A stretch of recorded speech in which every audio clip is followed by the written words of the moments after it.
ఒక మతానికో ఒక వర్గానికో నన్ను పరిమితం చేయడానికి ఆ విధంగా ప్రజల్లోకి తీసుకువెళ్ళడానికి పల్నాడు ప్రజల్లోకి తీసుకువెళ్ళడానికి ప్రయత్నిస్తూ ఉన్నది. ఇది ముమ్మాటికి అవాస్తవం. దీన్ని పూర్తిగా సిట్టు వైపు నుంచి మీరు ఏదైతే విచారం చేస్తూ ఉన్నారో దయచేసి దీని లోతులోకి వెళ్ళి ఏ విధంగా అయినా నా వైపు నుంచి ఈ ఆఫీసర్ని ఏ ఆఫీసర్నైనా పైనుంచి కింద దాకా ప్రతి ఆఫీసర్ని మీరు క్షుణ్ణంగా మా వైపు నుంచి కాల్ డేటా ఇస్తాం, తప్పకుండా పరిశీలించండి. మేము కలిసిన వివరాలు అడిగితే తప్పకుండా ఇస్తాం, పరిశీలించండి. ఏ విధంగా అయినా ఇన్ఫ్లుయెన్స్ చేసామనంటే తప్పకుండా అది పబ్లిక్ డొమైన్లో పెట్టండి.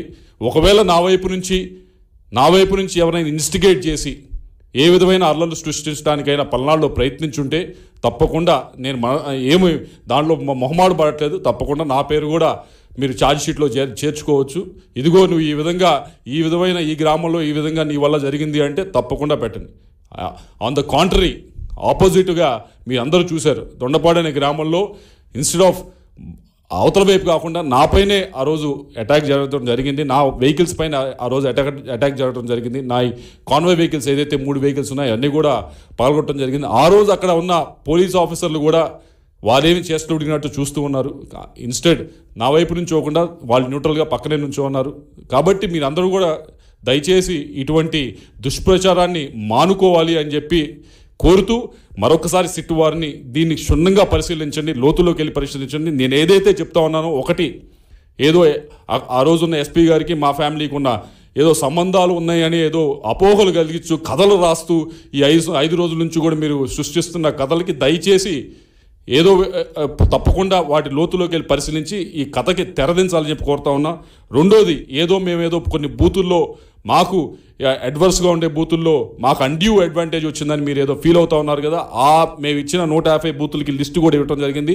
వాటిని సిట్టు వారు దర్యాప్తు చేసి మాకేమైనా అన్డ్యూ అడ్వాంటేజ్ మేము చెప్పిన సెన్సిటివ్ బూత్స్లో ఎక్కువ సెక్యూరిటీ పెట్టి మాకేమైనా అడ్వాంటేజ్ ఇచ్చారో లేదో ఒకసారి అది కూడా పబ్లిక్ డొమైన్లో పెట్టాలని కోరుతా ఉన్నా. అలాగే పోలింగ్ రోజు ఏదో మాకు అన్డ్యూ అడ్వాంటేజ్ ఆ రోజు కూడా ఏదో మేము చెప్తేనే అధికారులు అటు కదిలారని చెప్తా ఉన్నారు. కాబట్టి దయచేసి మా కాల్ డేటాను తీసుకొని మాదే కాదు మా చుట్టుపక్కల ఉన్న ఆ రోజు మాతో కారులో ప్రయాణిస్తున్నా మా వెనకమాల కారులో ప్రయాణిస్తున్నా ఎవరిదైనా కాల్ డేటా తీసుకొని ఎవరినైనా ఏ అధికారినైనా ఎస్ఐ నుంచి పైదా ఐజీ దాకా ఎవరినైనా మేము ప్రలోభాలకు గురి చేస్తే మేము ఎవరినైనా పుష్ చేస్తే ఎవరినైనా ఇబ్బంది పెడితే తప్పకుండా వాటిని కూడా పబ్లిక్ డొమైన్లో పెట్టాలని చెప్పి కోరుతూ సిట్టు వారిని ఈ ఏదైతే ఇన్వెస్టిగేషన్ చేస్తూ ఉన్నారో వాటిని లోతులోకి వెళ్ళి పరిశీలించి వీటన్నిటిని కూడా పబ్లిక్ డొమైన్కి తీసుకురావాలని కోరుతూ మరొకసారి మీరందరూ పల్నాడు ప్రజలందరూ కూడా గడిచిన 5 సంవత్సరాల నుంచి నన్ను చూశారు, నన్ను ఆదరించారు.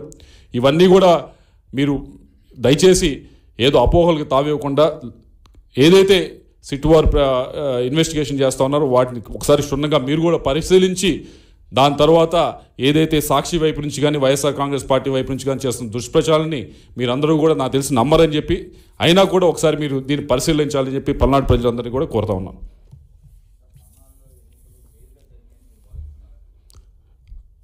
పల్నాడులో తప్పకుండా ఈసారి ఎన్నికలు అనేది నేను చేసిందో ఎంపీగానో లేకపోతే అటువే ఎమ్మెల్యేలు చేసిందో ఇది కాదు. ఈసారి పల్నాడులో ఈసారి ఎన్నికలు చేసింది పల్నాడు ప్రజలే చేశారు.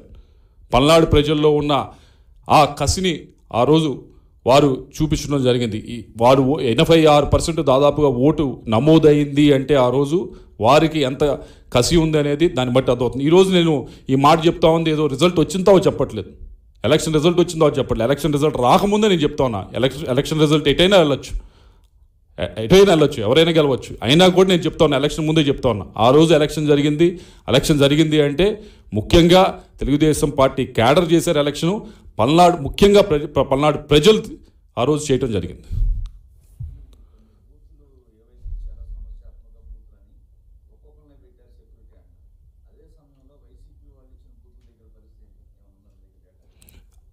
వాళ్ళు ఏం బూతులు ఇచ్చారో నాకు తెలియదు, ఆ లిస్ట్ ఏమి ఇచ్చారో వారి సమస్యాత్మకమైన బూతులు ఏమి చెప్పారో నాకైతే తెలియదు.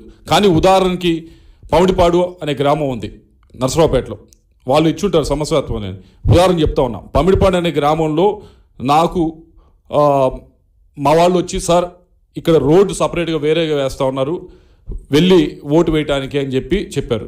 ఓటు వేయడానికి రోడ్డు వేస్తే ఏమైంది మంచిదే కదా అన్న అంటే కాదు సార్ అది వైసీపీ వాళ్ళకి ఫేవర్గా ఉంటుందని. ఓటు వేయటానికి ఎవరికి ఫేవర్ అయితే ఏముందయ్యా వాళ్ళు ఓటు వేసుకోవడానికి వెళ్ళనండి అని మనం చెప్పడం జరిగింది. సపరేట్గా రోడ్డు వేయించాం, వైసీపీ వాళ్ళు వచ్చి ఓటు వేయడానికి సపరేట్గా రోడ్డు వేయించాం.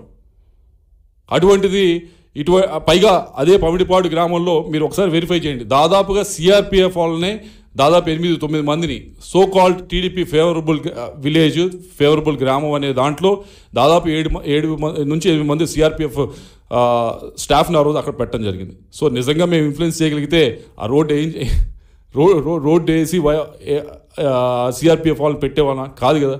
మరి దీన్ని బట్టే ఒక ఉదాహరణ చెప్తా ఉన్నా. ఇలాంటి ఉదాహరణలు చాలా ఉన్నాయి. ఉదాహరణకి మీ ఏదో మాచర్లో టీడీపీ ఫేవర్ ఉన్న గ్రామాల్లో ఏదో అయిపోయింది అపోహ చేస్తూ ఉన్నారు. నిజంగా టీడీపీ ఉన్న గ్రామాల్లోనే అయింది అనుకుంటే ఏదో ఒక కులానికి సంబంధించిన గ్రామాల్లో అయినాయి అని చెప్తా ఉన్నారు. మరి అలా అనుకుంటే మరి రెంటాల, కండ్లగుంట, కేపీపురం ఇవన్నీ కూడా ఈ గ్రామాలన్నింటిలో కూడా ఎదురు తిరిగి గట్టిగా నిలబడింది తెలుగుదేశం క్యాడర్ నుంచి ఉంది, కులం నుంచి వాళ్ళు అక్కడ. ఈ అపోహ దయచేసి తొలగించుకో.